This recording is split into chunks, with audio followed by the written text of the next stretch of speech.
Ici Éric Latour et bienvenue à Saint-Jean-sur-Richelieu. La dernière séance régulière du Conseil remonte au mardi 24 mai dernier.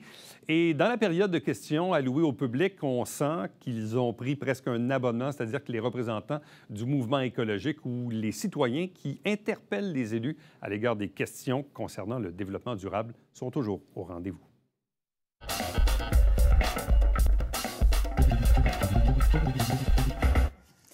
Alors, Madame Geneviève Lalumière.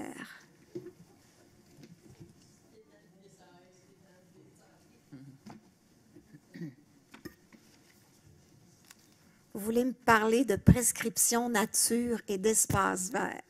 Allez-y, Madame Lalumière. Oui, tout à fait. Bonjour, je suis Dr Geneviève Lalumière, je suis anesthésiologiste à l'hôpital du Richelieu. Je suis aussi membre de l'Association des médecins québécois pour l'environnement. Attendez un petit peu. Est-ce que ça se peut que son micro ne soit pas assez fort ou... Parce que je pense qu'en arrière, ils ne doivent pas entendre. Peut-être approchez-vous. Allez-y. Comme ça va? Oui, ça va mieux. Parfait. Merci. Donc, je vais répéter, je suis Dr Geneviève Lalumière, je suis anesthésiologiste à l'hôpital du Richelieu, je suis également membre de l'Association québécoise des médecins pour l'environnement et aussi membre du comité de développement durable du CIS Montérégie-Centre. Le 16 mai dernier était lancé Prescrit Nature, une initiative proposée par plusieurs professionnels de la santé souhaitant améliorer la santé de leurs patients en les invitant à reprendre contact avec la nature. Passer du temps en nature est un des meilleurs choix qu'on peut faire pour notre santé et un nombre incalculable d'études le prouvent. Les effets positifs des espaces verts sur notre santé sont autant d'ordre physique que psychologique, et ce, peu importe l'âge. De plus, les bienfaits de la nature sont à un coût beaucoup plus faible que les médicaments et sont sans effets secondaires négatifs. Il est démontré que la proximité des milieux naturels augmente leurs bienfaits sur la santé humaine puisqu'ils sont accessibles sans contrainte. De plus, il est prouvé que les populations vulnérables sont celles qui sont les plus susceptibles d'en bénéficier lorsqu'elles en ont accès. À Saint-Jean, la population manque cruellement de milieux naturels. Le seul parc naturel de la ville n'est accessible ni en transport en commun, ni en transport actif. C'est un enjeu de santé publique qui est criant. Dans les derniers mois, nous vous avons souvent entendu parler, la mairesse et les autres conseillers, d'un équilibre entre le développement et la conservation. Or, à la ville de Saint-Jean-sur-Richelieu, on est dans une situation de déséquilibre en défaveur des milieux naturels, et ce depuis longtemps. L'absence de leadership des administrations précédentes en termes de conservation fait en sorte que la majorité de la population ne peut bénéficier des impacts positifs d'un accès à la nature. J'ai souvent entendu parler par ce conseil des enjeux économiques nous empêchant de préserver les boisés. Or, il est bien démontré qu'à long terme, les retombées économiques des espaces naturels préservés dépassent leur coût d'acquisition. J'aimerais d'ailleurs remettre ce document à la mairesse, un document de l'Institut national de santé publique du Québec intitulé « Valeur économique des effets sur la santé de la nature en ville ». Et je vous encourage à le partager avec les autres conseillers. La protection des espaces verts est un sujet qui fait consensus auprès de la population, et ce, dans toutes les tranches d'âge et dans tous les milieux sociaux. Il y a urgence d'agir pour l'environnement, pour la biodiversité et surtout pour la santé des citoyens de la ville. Les Joannais et Joannaises méritent mieux, beaucoup mieux, que ce qui a été fait jusqu'à présent. Dans ce contexte, en tant que médecin œuvrant à Saint-Jean-sur-Richelieu auprès des populations vulnérables, j'aimerais savoir quand l'administration de la ville prendra ses responsabilités et ira de l'avant en protégeant les derniers espaces verts restants à Saint-Jean-sur-Richelieu. Quand pourrais-je prescrire officiellement la nature à mes patients parce qu'elle est accessible à tous? Et quelles sont vos intentions à ce sujet? Merci.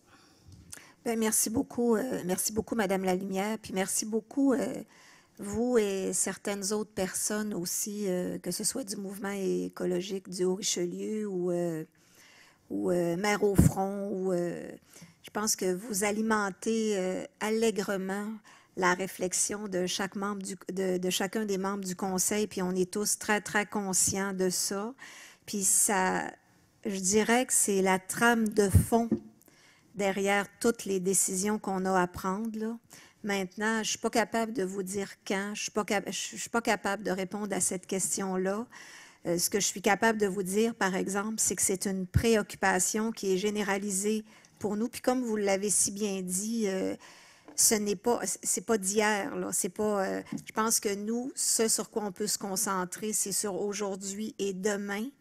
Alors, puis la conservation, la préservation, s'occuper aussi des espaces verts, parce que ça, je l'ai dit allègrement aussi, c'est pas tout de se les procurer. Il faut s'en occuper. Puis d'ailleurs, ce soir au Conseil, je trouve qu'on a posé une action intéressante quand on a confié la gestion du Parc des Parulines à Sim, au Richelieu. Parce que grâce à ça, je pense qu'on va être capable justement de préserver cet espace-là. Puis pour le reste, bien, les décisions vont être à venir. On a des comités à ce sujet-là. Je pense qu'on partage ces préoccupations-là. Puis quand je parle d'équilibre, je parle aussi d'avoir, même si je le sais que c'est une question, la question environnementale, c'est une question d'avenir, il faut aussi être capable, comme conseil municipal, de se payer, d'en prendre soin, puis de se payer ces espaces verts-là. C'est là qu'on regarde actuellement. On essaie de regarder toutes les possibilités. Je ne peux pas vous répondre plus précisément. Après 6 mois de mairie, là, je ne peux pas répondre plus précisément. Je ne suis pas certaine que je vais être capable de vous répondre au bout d'1 an non plus, mais ça fait partie de nos préoccupations à travers toutes les décisions qu'on prend. Ça, je peux vous assurer de ça. Bien, j'espère que dans 1 an, il ne sera pas trop tard. Ah, écoutez, madame, moi, je pense qu'il est peut-être déjà trop tard pour bien des choses, là. Tu sais, quand je regarde la rue Douglas, puis le cinéma, puis tout ça, il est trop tard pour ça. Tu sais, c'est par étapes qu'il est trop tard pour plusieurs choses. On va essayer de faire au mieux. Merci. Puis, si vous voulez, je suis disponible également pour faire des présentations pour sensibiliser plus les membres du conseil. C'est parfait. Merci. C'est moi qui vous remercie. Je vous remets le document. Vous pouvez le déposer à Maître Archambault.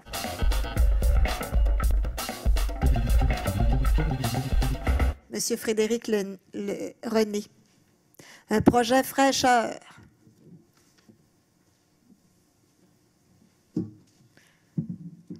Bonsoir. On est sous le thème, on est sur le même thème. Oui, oui. Allez-y. Projet fraîcheur. Oui. C'est un projet, en fait, que je viens présenter. Je me nomme Frédéric René. Je travaille dans le réseau de la santé, moi aussi. Je siège sur le comité de développement durable du CIS de la Montérégie-Centre.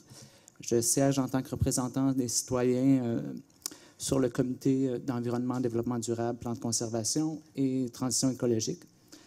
Et ce soir, en fait, je viens vous présenter ce projet-là parce que je siège aussi sur le conseil d'administration du mouvement écologique du Haut-Richelieu. Et on a un projet, dans le fond, à proposer. Et 2 questions qui vont venir en lien avec ça. Parfait. À Saint-Jean-sur-Richelieu, comme le disait Geneviève avant moi, on est en déficit d'espace vert et de milieu naturel. L'Organisation mondiale de la santé recommande que chaque habitation soit à une distance de 300 mètres d'un espace vert ou d'un milieu naturel. 5 minutes de marche, en fait. Ce n'est pas toujours facile à réaliser. Dans la foulée de Prescrit Nature, en fait, on sait qu'on est en meilleure santé, on a un meilleur bien-être quand on a la chance de passer 2 heures par semaine en nature. C'est démontré. En ce moment, il y a une tendance, de plus en plus de villes aussi demandent la reconnaissance municipalité amie des enfants. C'est Espace Muni qui propose ça. D'ailleurs, la ville pourrait regarder de ce côté-là. Je pense que ce serait une belle marque qu'on veut prendre soin de nos enfants pour ça. Et Espace Muni organisait la semaine passée une conférence faite par des personnes de la santé publique. Geneviève Lapointe et Émile Tremblay présentaient à Espace Muni conférence qui expliquait le programme d'évaluation de l'impact sur la santé. C'est une démarche qui est promue par l'Organisation mondiale de la santé et ça se fait maintenant au Québec. Dans plusieurs pays, ça se fait depuis une vingtaine d'années.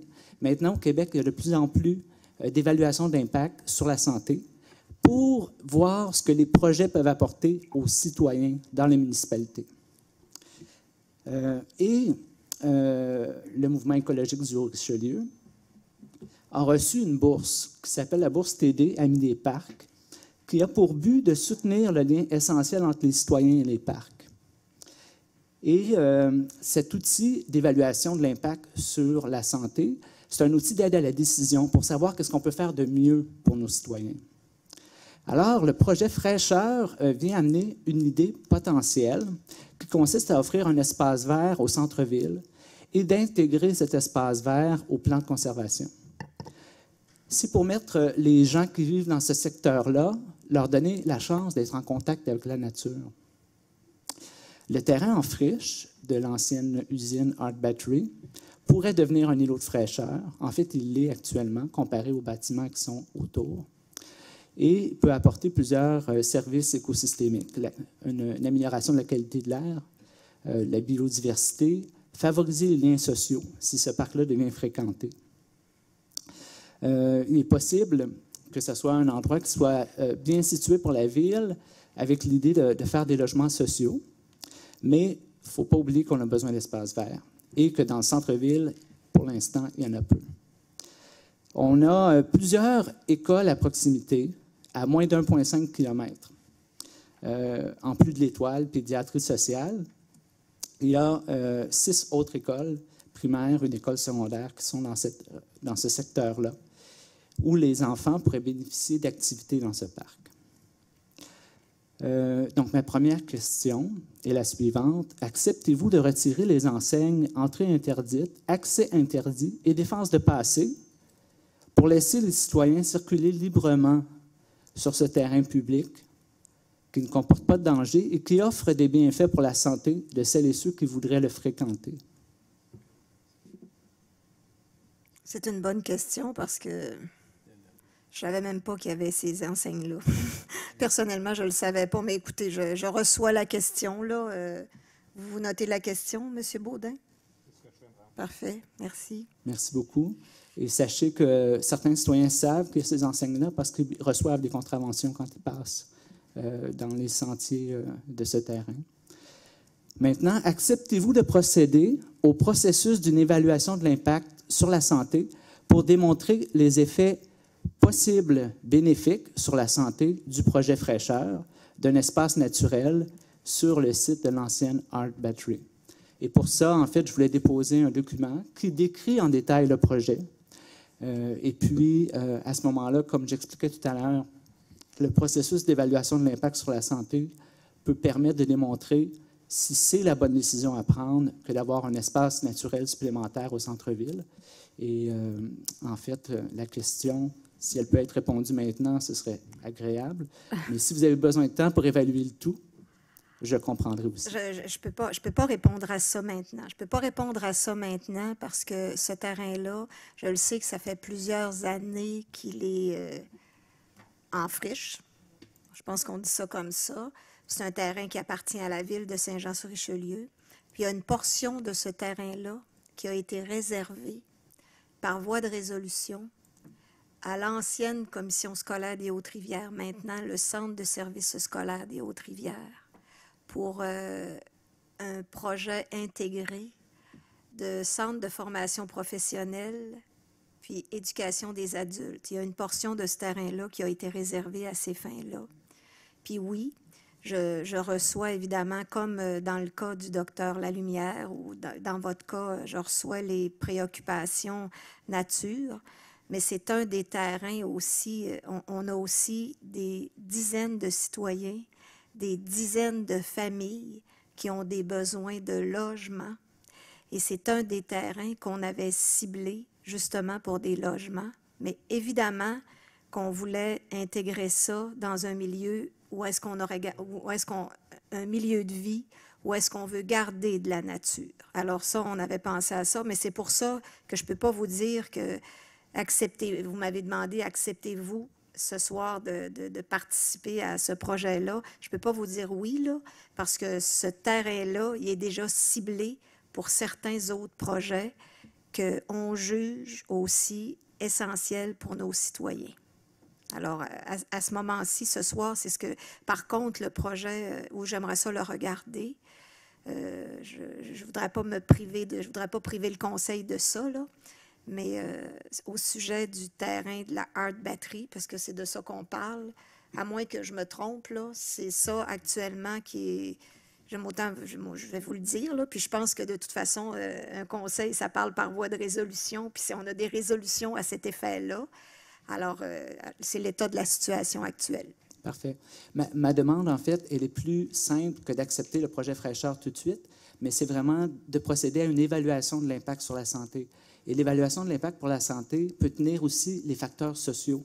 Donc, en proposant divers projets qui peuvent être des logements sociaux, qui peuvent être un parc d'espaces naturels, on est à même de faire la lumière sur le projet qui peut avoir l'impact le plus grand pour la santé. Parce qu'effectivement, ajouter des logements sociaux sans parc peut avoir un impact négatif, ou peut-être à l'inverse, le besoin, comme vous le dites, est peut-être plus grand pour des logements sociaux. À ce moment-là, on est à même de pouvoir le mesurer. Donc, c'est la raison pour laquelle je proposais un processus d'évaluation d'impact sur la santé. Voilà. Écoutez, ben, c'est comme ça que je le reçois, puis je voulais juste rappeler que le projet qui a été déposé par une coopérative sur la Hart Battery, c'est un projet de logement abordable. C'est pas la même chose que des logements sociaux, là, c'est des logements abordables, puis auquel on s'est engagé aussi d'avoir un pourcentage de logements accessibles. Alors, c'était ce que je voulais dire à ce sujet-là, mais je ne suis pas contre une évaluation de la santé à travers ces projets-là. Merci. Je vous remercie. Bonne soirée. Je vous remercie beaucoup.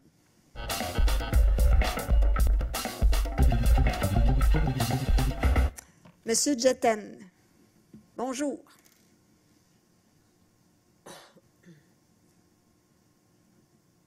Bonsoir, plutôt.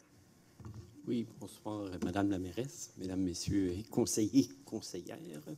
Je voulais faire une intervention en tant que citoyen. Je suis Marc Jetten, 687 chemin des Vieux-Moulins, dans le secteur de l'Acadie. Je voulais parler du fauchage des fossés, des bords de rue qui est fait dans les zones plus rurales, comme justement l'Acadie. Ça se déroule depuis environ 2 ans. Puis, en fait, ce qu'on s'aperçoit, c'est que le fauchage, c'est bien plus que le fossé et le bord de la rue. C'est que c'est l'emprise municipale qui se fait faucher en bonne partie. Et comme vous savez, ben, les résidents vont souvent aménager des plates-bandes de fleurs ou des arbustes dans l'emprise municipale. Je pense que c'est quelque chose qui est souhaité par la ville, que les gens embellissent l'emprise municipale. Et c'est ça. Nous, on a toujours une mauvaise surprise à chaque mois. L'entreprise qui fait le fauchage va systématiquement faucher. Elle fauche les fleurs. Tout ce qu'on a dans l'emprise municipale. Et ça se fait sur toute la longueur du rang chemin des Vieux-Moulins. Donc, je présume que c'est la même chose qui se passe dans les autres secteurs ruraux. Là, ils sont un peu... on dirait qu'à chaque fauchage, ils vont un petit peu plus loin. Donc, en octobre dernier, on a carrément fauché 2 arbustes qu'on avait, qui étaient des groseilliers qu'on avait depuis plusieurs décennies. Donc, on avait appelé la ville. Il y a des employés municipaux qui sont venus, qui ont dit, bien, effectivement, c'est une erreur de l'entrepreneur. Donc, ils ont proposé que l'entrepreneur répare les dégâts. On n'était pas trop confiants avec cette solution-là, étant donné que les dégâts qu'ils avaient déjà causés, donc on n'était pas certains de leurs compétences en aménagement paysager. Donc, on a fait une action aux petites créances pour obtenir réparation de ce côté-là. Et c'est ça, la défense de l'entrepreneur, c'est qu'il a respecté le devis de la ville en faisant son fauchage. Donc, c'est sûr que de notre côté, si on veut se défendre, on a besoin d'une copie du devis de la ville. Et je l'ai demandé au service du greffe et ça a été refusé. Donc, moi, ma première question, c'est est-ce que, Monsieur le greffier, vous pourriez revenir sur votre décision là-dessus? La première raison, c'est que ça crée une inéquité entre un citoyen et un entrepreneur, parce que dans le fond, je n'ai pas les documents sur lesquels l'entrepreneur s'appuie pour sa défense. Et la deuxième, c'est une question de transparence. Je pense que les citoyens ont le droit de savoir qu'est-ce qu'il y a dans les contrats qui sont octroyés aux entrepreneurs par la Ville. Et j'avais aussi une question plus large qui est sur le fauchage en général. Là, on est en 2022. Est-ce que c'est encore une bonne idée d'utiliser les deniers publics pour détruire la végétation, que ce soit dans les fossés, les abords de rue ou dans l'emprise municipale? Je peux comprendre, des fois, il y a des enjeux de sécurité. Quand l'herbe est très haute, des fois, les automobilistes peuvent moins bien voir dans les courbes. Remarquez que quand ils respectent la limite de vitesse, c'est un petit peu plus facile. Il y a aussi la question de l'herbe à poux. On dit, il faut contrôler l'herbe à poux. Mais nous, ce qu'on observe, c'est quand le fauchage est fait, c'est justement là que l'herbe à poux pousse le plus parce que les graines sont répandues pendant le fauchage. Donc, moi, j'ai entendu plusieurs personnes dire qu'ils étaient prêts à faire des corvées d'arrachage d'herbe à poux. Ça serait beaucoup plus efficace. Et c'est sûr que, je ne sais pas si vous saviez, Saint-Jean-sur-Richelieu a le statut de ville amie du papillon monarque. C'est un statut octroyé par la Fondation David Suzuki. Et ce serait peut-être une bonne idée de faire des actions qui vont faire en sorte que ce statut-là soit maintenu. Comme vous savez, l'asclépiade, qui est la plante dont se nourrit beaucoup le papillon monarque, pousse beaucoup sur les bords de route. Donc, c'est certain que c'est beaucoup ça qui se fait faucher quand il y a ces opérations-là qui se déroulent. Ça termine parce que là, j'ai entendu pourquoi on fauche encore en 2022, alors que, vous savez, des fois, il y a des citoyens qui viennent nous blâmer parce qu'on ne fauche pas sur leur rang, là. Je pense qu'on va prendre la question en note, puis on va vous revenir là-dessus. La question Saint-Jean-sur-Richelieu, ami des monarques. Puis là, évidemment, quand on fauche l'asclépiade, puis qui aide justement aux monarques, là. Alors ça, on va l'adresser aussi, là. Ça fait partie du portrait du fauchage. Là, il y a la question que vous avez posée à M. le greffier. Je m'excuse, hein, moi, je reviens comme à rebours. Alors, il y a la question que vous avez posée à M. le greffier, moi, ce que je comprends, c'est que vous êtes aux petites créances avec l'entrepreneur, puis l'entrepreneur vous dit qu'il respecte le devis municipal, puis là, vous ne l'avez pas, le devis municipal. Ça fait que c'est pas si facile que ça, vous dire, de dire en cours, voyons donc, la Ville n'a jamais voulu que l'entrepreneur arrache mes gros, je sais pas, votre arbre, là. Oui, il y a des arbustes et des plates-bandes de fleurs aussi. Alors, là, vous avez nommément dit que c'est le greffe qui a refusé de vous donner le devis. Alors, je vais le laisser répondre. Je pense qu'il est assez grand. Merci. Alors, oui, je ne connais pas votre dossier. En détail, mais effectivement, c'est au greffe que les demandes d'accès à l'information sont reçues et traitées. On les traite en fonction de la loi sur l'accès aux documents. J'entends aussi ce que vous avez dit, que vous avez une poursuite contre la Ville.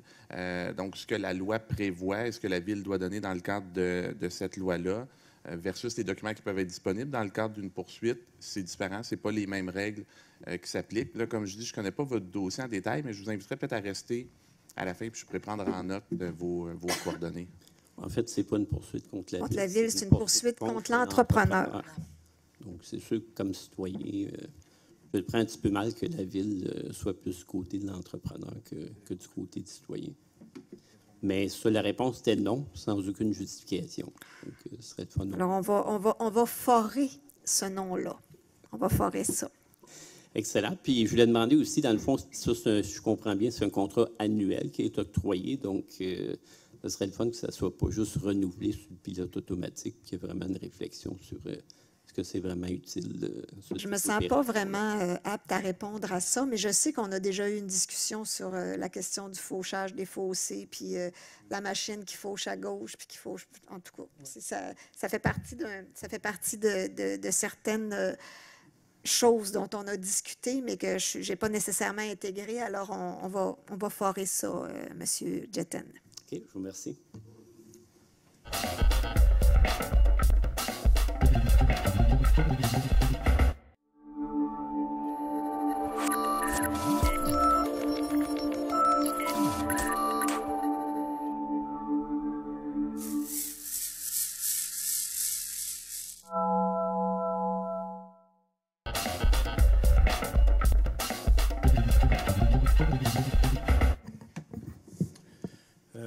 je n'ai pas vraiment de points, juste à relancer un peu, Mme Surprenant. Je participe aussi au plan stratégique. Je dois vous dire, évidemment, c'est très motivant, très intéressant pour un conseiller municipal de voir à travailler pour l'avenir de Saint-Jean-sur-Richelieu en collaboration avec les employés de la ville, toute la nouvelle équipe l'équipe de Mme André Bouchard puis Mme Poisson. Donc, ça apporte une motivation qui est très intéressante. Je pense que ça va refléter dans l'avenir pour les citoyens de Saint-Jean. Puis en même temps, ça va nous donner des belles orientations pour le développement durable et la protection de nos espaces verts. Là, je pense que c'est pris en considération dans notre démarche.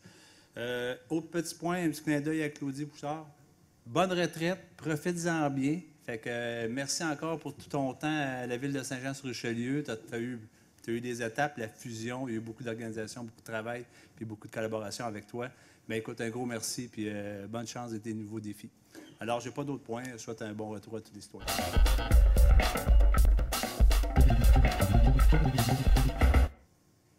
Madame la mairesse, bonsoir tout le monde. En fait, ce soir, je veux juste souligner qu'il y a une étape hyper importante qui a été franchie pour contrer le fameux trafic sur le coin du boulevard Saint-Luc, puis la rue des Échevins qui est ma rue. Enfin, le McDo va avoir une allée supplémentaire pour le service à l'auto. C'est tellement apprécié. Puis je voudrais souligner le beau travail du CCU.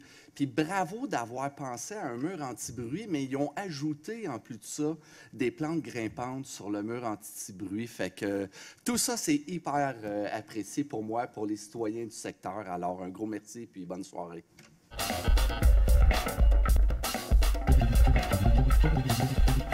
Merci d'avoir été là. On se fixe rendez-vous la semaine prochaine alors qu'on va vous présenter de nouveaux extraits des travaux du Conseil de ville du mardi 24 mai 2022, qui était bien sûr la dernière séance ordinaire qui s'est tenue à l'Hôtel de Ville. Entre-temps, commentaires, questions, suggestions par courriel. Éric Latour en un mot à commercial tvhr9.com.